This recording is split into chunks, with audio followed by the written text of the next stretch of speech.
Clashes broke out in central Cairo when supporters of deposed President Mohamed Morsi came under attack as they marched to the Interior Ministry. Supporters of the new military-installed government hurled stones at the marchers and threw bottles at them from balconies on Tuesday, witnesses said. Police then fired tear gas to disperse the crowds. Al Jazeera's Rageh, reporting from Cairo, said Morsi supporters had taken their protests to key government buildings in the center of the capital. There were scuffles at least at 3 different points between protester groups after Morsi supporters surrounded some of the government buildings. They have been throwing bottles and rocks to each other, our correspondent said. The Muslim Brotherhood said that Egyptian policemen dressed in plain clothes had opened fire with live rounds at one of its marches in Cairo, wounding 5 people. A security source said 7 protesters had been wounded but added that it was not immediately clear who had opened fire. A few thousand pro-Morsi protesters were taking part in the march when the scuffles began. Local residents taunted them,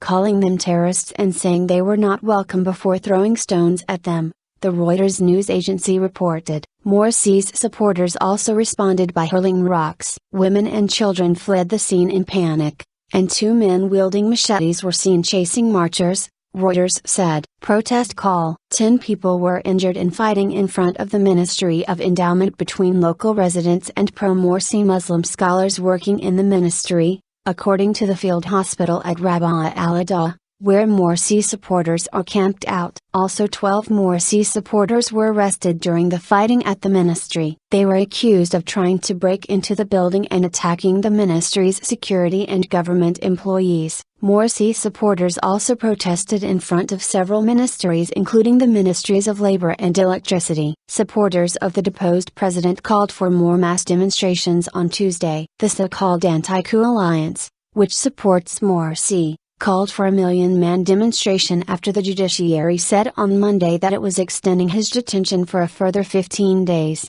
pending an investigation into his alleged collaboration with the Palestinian group Hamas. The ongoing standoff with the army-backed interim government, which has threatened to disperse the 2 Cairo sit-ins where thousands of pro-Morsi protesters have been camped out for over a month, has caused worry among the international community. Egyptian authorities postponed a move to disperse 2 Cairo sit-ins on Monday to avoid bloodshed, security sources said. The protesters are calling for the reinstatement of Morsi, who was overthrown by the military on July 3 and is now being held at an undisclosed location.